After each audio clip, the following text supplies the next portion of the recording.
Hi, I'm John. This is my show, An American Scheme, where I am proving that Diana Ross is Michael Jackson's actual mother.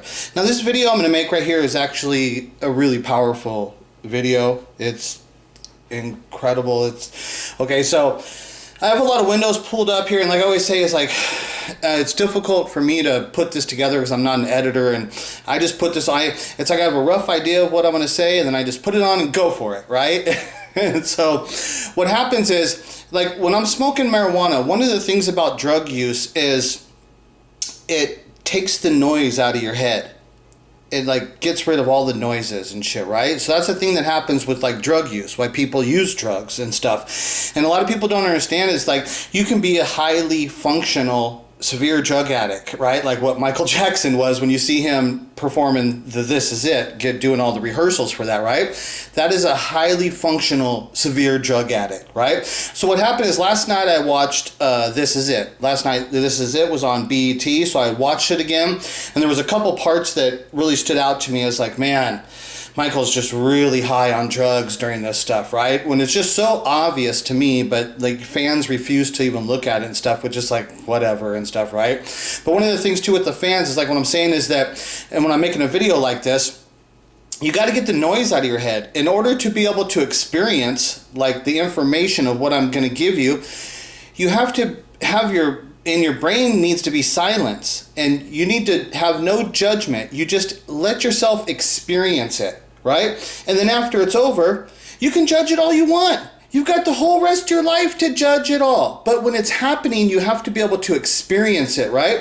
And that's the thing that drugs helps with that. It gets the noise out of your head, right? And so, like, I'm lifelong marijuana user, and so that's the drug I would tell people. It's like, but you got to warn them. It's like marijuana can be a very strong drug. Like, even like right now, after I've had years of experience on marijuana, but right now I'm sober. I'm at least a couple months sober right now. So if I took one hit of some good weed right now, just one hit, you would think, oh my God, this drug is so strong. It would hit you hard. Bam, you're high. You are under the influence of a very powerful narcotic, right? But in a week, I could take 10 hits of marijuana. I could take 10 hits of weed, and it just would be just like normal. I'd just be normal and functioning. And that's the thing about where you've got to learn about addiction, how your body like adapts to it, right? And it's like, okay, I take one hit right now, I would be high. I'd be high for hours, okay? But then after a week, after I'm smoking all the time, in a week, I could take 10 hits of the same exact marijuana. I could take 10 hits, and then a couple hours later, I'll take 10 more hits and shit. A couple hours later, I take 10 more hits. It's just like I'm not high like that. So that's what you got to learn about like drug addiction and stuff, right? But like I said, one of the big things about what it does is it gets the noise out of your head, so that you can just relax and you can just function within your own self-being and stuff, right? Have a peace of mind, but you can function. You can totally function in society, but you also have a drug addiction, right? And that drug addiction shows. It causes other things, right? And it shows. So last night I saw a couple of those things on This Is It, and I'm going to pull that up here. I'm going to show you a couple things. The piece I found up is not the good pieces of what I found, of what I wanted to show you. There was two really severe ones, but then again I said like Michael was so high during that stuff, it's like not hard to find something where he's going to be showing the signs. So I did find one smaller piece. It's a little bit harder to identify, but he also has a look that I want you to see when in this part, right? So I'll show it to you there. But then what happened this morning, I pulled up the album My Mama Said by Lenny Kravitz, and I listened to this album again because I haven't listened to this for a while. It's been a while since I listened to it, so I wanted to hear it again. And it's one of those things too, is when you listen to things as your life evolves and how things just are different, it's not the same as it was back then, and it's still really good, but you always hear different things, and it's interesting, right? But so this song came on, and I was like, and so this song here, this song is called When the Morning Turns to Night. Okay, so I just want to show you some of the lyrics here, right? So the first line, because Lenny Kravitz was married to Lisa Bonet.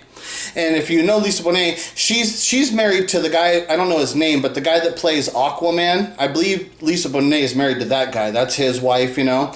And then there's a girl out there, Zoe Kravitz. Now I know she's an actress out there, but that's the child of Lenny Kravitz and Lisa Bonet. That's Zoe Kravitz and stuff, because I hear her name, but I don't really know what movies she does and stuff. But that's their child and stuff, right?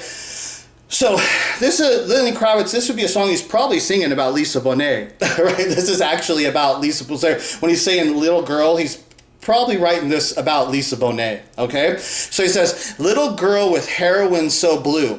Now, like I haven't done like heroin like that. There's only one time. One time I did heroin. Technically, I was dating this girl who I guess she was. Bisexual, I guess you would call it, you know?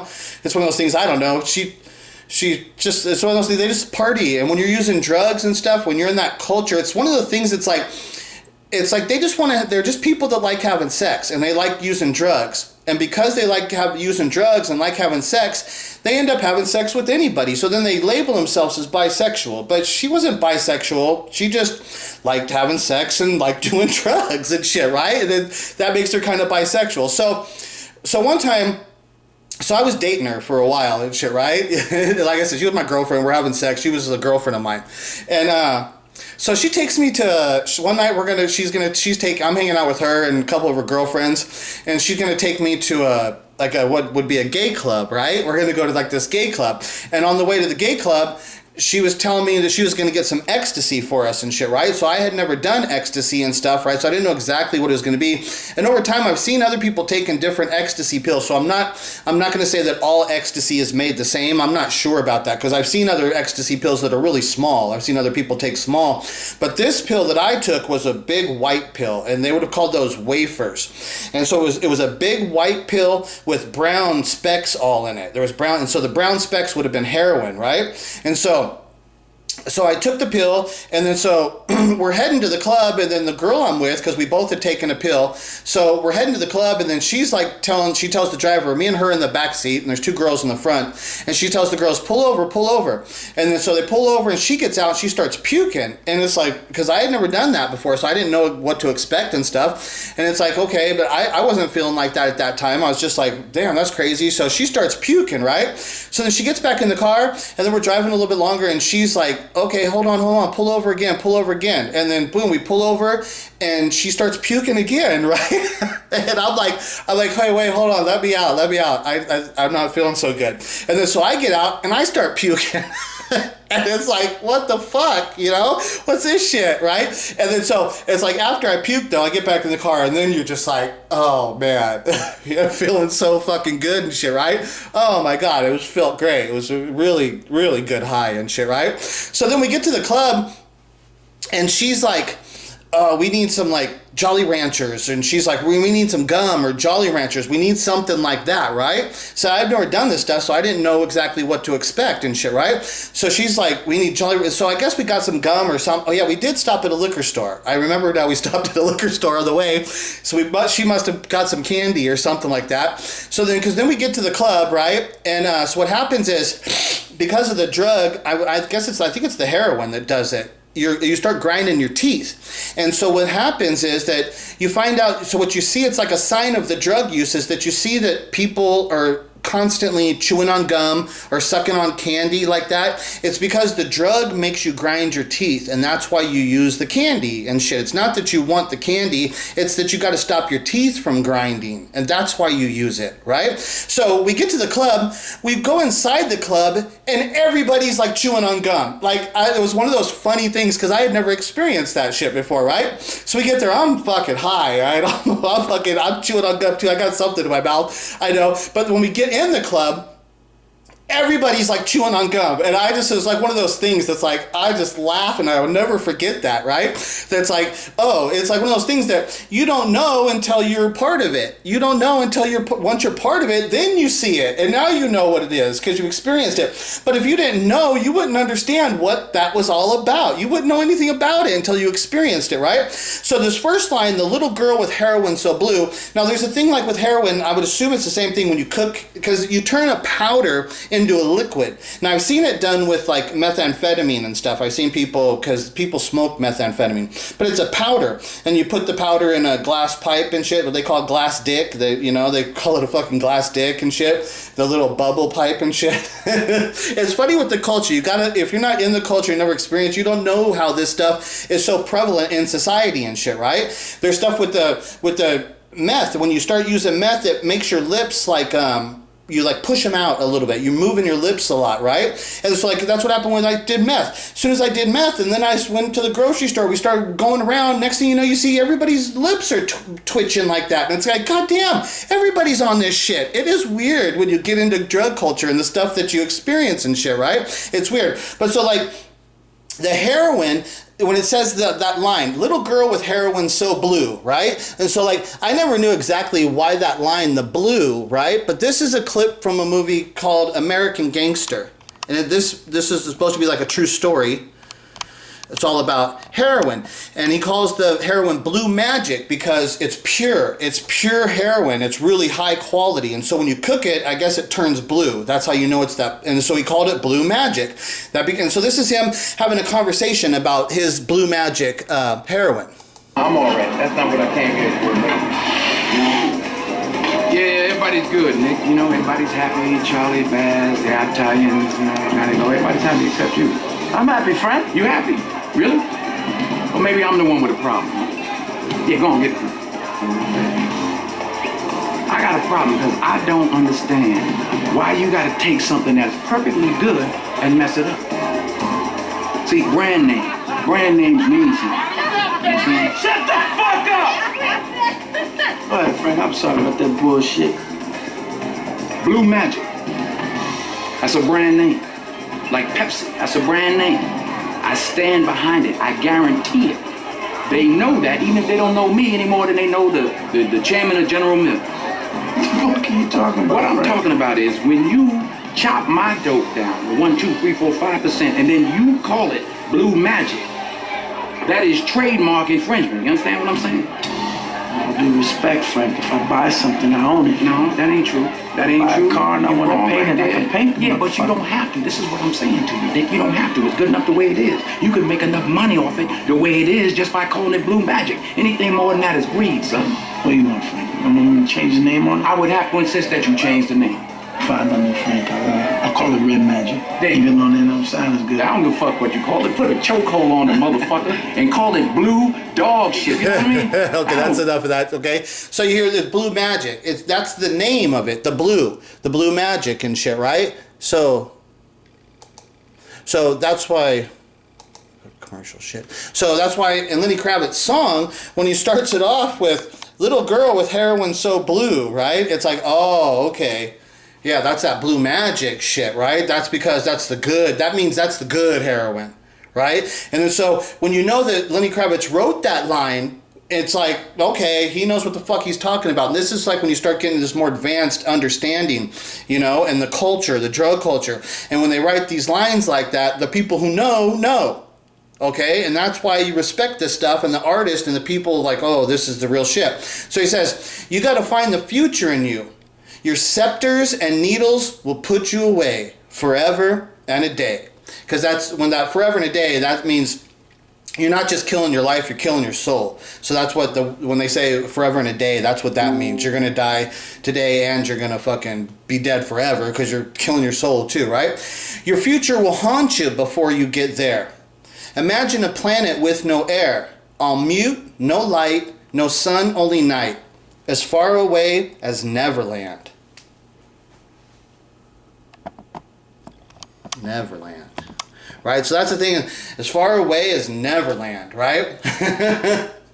And so that's just the thing, it's like that line, because when you think of Neverland, it's like, I would think most people, especially in the Michael Jackson community, when you think of Neverland, you think of Michael Jackson, you don't think of Peter Pan, even though it links you right to Peter Pan, but more like Neverland, you think of Michael Jackson and Neverland and shit, right? And now I don't think that he put that in there, but Neverland was around. This came out in 91, so Neverland was in existence with Michael Jackson and shit, right? So there could be like some little connection that when he put that, even it wasn't directly, it would have been in his mind, the things so that he does put in there, that Neverlands, but not thinking that he was thinking of Michael Jackson as a drug addict back then and stuff, right? But it's just ironic. It's ironic that he brings up that this song starts off with talking about heroin, the first, and it ends there with the Neverland and shit, right? So as I was saying, that's why this video came about. So I had seen the This Is It last night, and then I had heard this song, and that's what brought the idea to make this video and stuff, right? So now, Michael Jackson if people don't know, it's like he was a drug user. Okay, this is Michael Jackson's song Morphine, right? So the lyrics over here. Okay, so this is Michael Jackson's song Morphine, and just to show you, no, let me go here first. Okay, so this is, so I always have to check. It's like, okay, now did Michael write, there's Morphine. This is the song list for Blood on the Dance Floor. So Morphine, you come over here, writers M. Jackson, you know, and only him. So that's his song, right? Because on the other ones has like Teddy Riley and stuff, right? But Michael, so Morphine, that's a Michael Jackson song, okay? So Michael Jackson wrote the song Morphine. Like I said, how Lenny Kravitz, where is, here it is. Okay, so like how Lenny Kravitz wrote the Little Girl with Heroin So Blue, when Michael's writing the song Morphine, it's like there's more to it and shit, right? So let me just read some of this stuff. I'll try and go down the lyrics. I couldn't find a good lyric sheet of this and stuff because I couldn't find a lyric video. It didn't have it. Or actually, maybe it did. Maybe I was looking for the Lenny Kravitz. I couldn't find one. I started, so I just pulled this one. So it's like tricky. Like I said, when you're pulling stuff, you got to do it as fast as you can. I can't always be perfect, right? So let me just read some of the lines here. He got flat, baby. Kick in the back, baby. A heart attack, baby. Which is like ironic because Michael dies of a heart attack, right? A heart attack, baby. I need your body. A hot kiss, honey. See, a hot kiss, honey, too. That sounds like morphine. It's heroin. That's what like the hot kiss, honey. That's what it's like and shit, right? When you're, so that's what I think he's talking about, the feeling of it. You know, he's just a bitch, baby. You make me sick. See how he says, you make me sick? Like I told you, heroin makes you sick. When I took it, it made me throw up, right? So he's saying, you make me sick, baby. His baby is the heroin, right? That's what's got control over him. That's his baby. That's his fucking wife now and shit. It's all about that and shit, right? So unreeling. I'm such a swine, baby. All down the line. See, all down the line. That's like that, the line, that churro tracks. You get tracks on your arm from shooting up and shit, right? So it could be something like, this is like hardcore shit, right? I hate your kind, baby. So unreliable. A hot buzz, baby. He's one of us. That right there. He's one of us, baby. That's like, he's a junkie. That line, he's one of us, baby. That's, Michael's a junkie. He's telling you he's a junkie now. It's brutal. This shit is brutal. Another drug, baby. So you desire. Trust in me. Trust in me. Put all your trust in me. You're doing morphine, right? It's fucking brutal. That shit is, and this is coming from Michael Jackson. You know, this is the kind of shit that's like, when the fans, it's like, you guys just want to put your head in the sand and you don't want to deal with the reality that's right in your face and stuff, right? That's how people are, and I'm going to show you how parts of society has accepted it this way, because what happened was, this is a term, this is what I'm talking about, like acceptable in society. People accepted it. It becomes trendy and it's fashionable and shit, right? See, I'm not good at zooming in and all this stuff, but so it's heroin chic because heroin became fashionable, right? And then so because of that, they came up with a name for it, and they called it heroin chic, right? And see how it says right there, heroin chic is a style popularized, okay? So heroin chic became a style. It was so accepted in culture and high society culture. That's what people think too. You think about like drug addicts, you think these junkies on the street and shit, and it's like, no, this shit is high culture too. And it's acceptable in high culture very much to where they came up with a cool little name for it. Oh, heroin chic, right? It's heroin chic. Heroin chic is a style popularized in the early 1990s fashion and characterized by pale skin, dark circles underneath the eyes, emaciated features, androgyny, and stringy hair. Michael is all of that. All of that is exactly what you're seeing, which I'm going to show you here on Michael. He is all of that. He's straight heroin chic. It's all of that stuff, right? But the people are like, oh, but he's Michael Jackson, so, you know, we're not going to say anything and shit, right? He's heroin chic and shit, right? He's still functioning. It's all right, baby. Who cares if he dies? That's how they are. That's how it actually is, the fucking real world, right? all traits associated with abuse of heroin or other drugs. American supermodel Gia Karanji, if you've never seen, there's a movie called Gia, and Angelina Jolie. Angelina Jolie plays that character. If you've never seen that movie, Gia, it's worth watching. It's a good movie to watch about heroin too, like what we're talking about, that heroin chic. It's a good movie to watch and learn about that. But it's also worth watching because it's a young Angelina Jolie, and she does really serious nude modeling scenes in that movie. And so it's like, oh shit, it's worth just for that. It's like, holy shit, because she's smoking hot, right? And she does these really serious nude modeling scenes in Gia in the movie. The movie's just called Gia, right? But it's about this model played by Angelina Jolie, and she gets all junkied out and she gets AIDS and shit, right? Because there's a part where she's going to get heroin and she gets raped and shit. But you could get, so it's like one of those things, like, just, are they saying that God for there? She gets AIDS because heroin, when you use needles, you transferring blood transfers, and that's how you would get it and shit, right? But yeah, her story is an interesting story. It's a really good movie called Gia and shit, right? So Gia Karanji is remembered for being the originator of the trend. Heroin chic was partly a reaction against the healthy and vibrant look of leading 80s models such as Cindy Crawford, Elle Macpherson, and Claudia Schiffer. A 1996 article in Los Angeles Times stated that the fashion industry had a nihilistic vision of beauty that was reflective of drug addiction. And then what they show over here, what they show is Calvin Klein, Kate Moss in 1990. They're showing you, when you want to know what heroin chic looks like, they put up this Calvin Klein with Kate Moss. Kate Moss, during all those years too, she was dating Johnny Depp and shit, right? And that's like kind of like Johnny Depp. He's got that same fucking look. He's got that heroin chic fucking look, right? And it's totally accepted and shit, right? And let me show you. Okay, so this is the Wikipedia for morphine. Okay, so morphine, okay? Morphine is a strong opiate, okay? So that's the thing, is that, okay, morphine and heroin, those are all opiates. Opium is the drug. Opium, the opium poppy. The opium is the drug that is opium. And then they turn it into this and they turn it into that. But it's opium. Okay, they're all opium. So heroin, morphine, it's all opium. It's not like you're doing a different drug. It's the same drug. It's painkiller, right? It's a strong one. It works. Why do people use drugs? Because they work. Why are they illegal? Because the people want control over the shit, because it works so fucking good. They can make a fortune off of it as long as they can control it. That's how it works and shit. It's freaking brutal bastards, man. Morphine is a strong opiate that is found naturally in opium, a dark brown resin produced by drying the latex of opium poppies. It is mainly used as a pain medication and is also commonly used recreationally or to make other illicit opioids.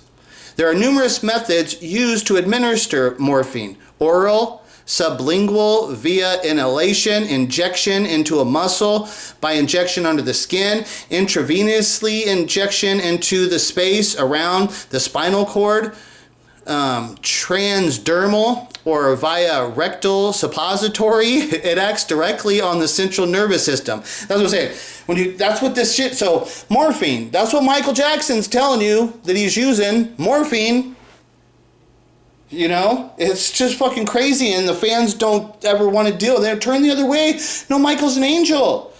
It's like, dude, read his song Morphine. This is not fucking shit I'm making up, right? So let me just go through and make sure that, oh, that was the song. Okay, I didn't play that, but I didn't need to play that. I think I've got all this. Now, I wanted to show you this part. Okay, so, like I was saying, I was watching, now, look at Michael Jackson. Okay, look at Michael Jackson. Now I'm going to read to you again the definition of heroin chic, okay?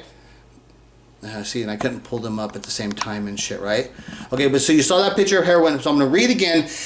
Heroin chic is a style popularized in the 1990s fashion and characterized by pale skin, dark circles underneath the eyes, emaciated features, androgyny, and stringy hair. Okay?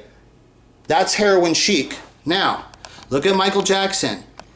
Every single thing that they just described, Michael Jackson fits perfectly. Perfectly. And then, what I was telling you was my own experience about grinding the teeth of when you're under the influence of a heroin drug, an opiate type of drug, you grind your teeth. Now look at Michael right here. Now, remember it said dark circles under the eyes. He's always got glasses on, indoors. When you see that's a really bad sign to see people wearing sunglasses indoors, right? But he has he's emaciated. He's pale skin, but it's more than just like him being white because of the vitiligo stuff. It's pale skin. There's a thing there. It's stringy hair, right? It's all those things, and he's got it all. Androgyny, looking like a man and woman. You can't tell the difference a lot of times. He was doing a lot of that stuff, right? He's a classic example of heroin chic.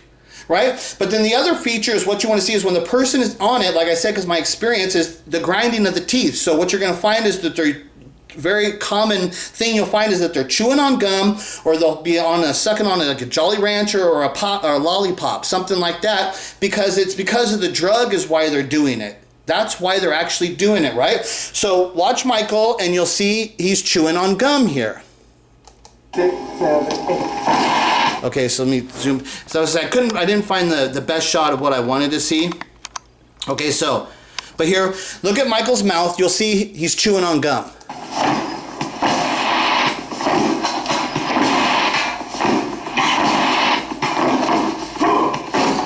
Let me play that again. As I said, it wasn't perfect. Let's play it again. Okay, see him chewing on gum. You can see it. Okay. Like I said, there was other clips that were better, but it was hard to find the actual clips I wanted to use. But you can see it when you go to This Is It. I'll tell you like the parts where he was doing like where he's kind of being like the director. And he's talking to like the Kenny Ortega guy or whatever, and they're talking about setting up the scenes. You'll see there was a scene where he's heavily chewing on gum, and then he's doing that again, and you'll see that he's sucking on a lollipop, right? And he'll have his glasses on during some of that stuff. He's looking with that stringy hair, that drugged out heroin chic look. He's got it all, right? And that's the thing is like when people say Michael Jackson was murdered and shit, right? It's like, dude, all the people that are the industry people, they've seen this junkie, they've seen this many, many times before. And when a person is a junkie like this, you don't need to intervene to murder him because you know he's the Walking Dead. This is like an example of what the Walking Dead looks like. And it's just a matter of time before he's dead. As long as he's got this drug addiction, he is not going to live long. So you don't need to conjure up some kind of big conspiracy murder plot when the dude is killing himself. And it's so obvious to anybody who knows anything about drug culture that he was definitely under the influence of drugs. And if you're a big corporation, all you got to do is like get some spy to follow him around and watch the doctors that he goes to, watch how he interacts. You'll be able to document and prove very quickly that, yeah, he is getting medication. He's definitely under the influence, you know? That stuff would be a lot easier than pulling off some kind of murder plot. It'd be a lot easier just to track him and see if he's got a drug addiction. So there's just so much more that was going on with Michael Jackson and stuff that the fans and that all these people around him, like the Kenny Ortega and all the people, they're thinking they don't care if he dies. They just want to get their piece. Let me get what I want out of him. They're just using him for their own. Like, well, if I can just get him to do this is it, and we make it through that, because then they're like, they don't care as long as he's got the doctor getting him up in the morning and getting him on stage and he can still perform. That's what they don't care about anything else. That's what they do. It's this real common fucking story that happens, like in the entertainment business. It's really common and stuff, right? And so I say, all the people that are around, they don't really care if he dies. They just want to get their piece while he's still here. They want to have their piece of him and shit. Michael he's a very intellectual person. He knew that all that shit was going on too, right? So, okay, that's enough for today. We'll talk to you guys later. Bye.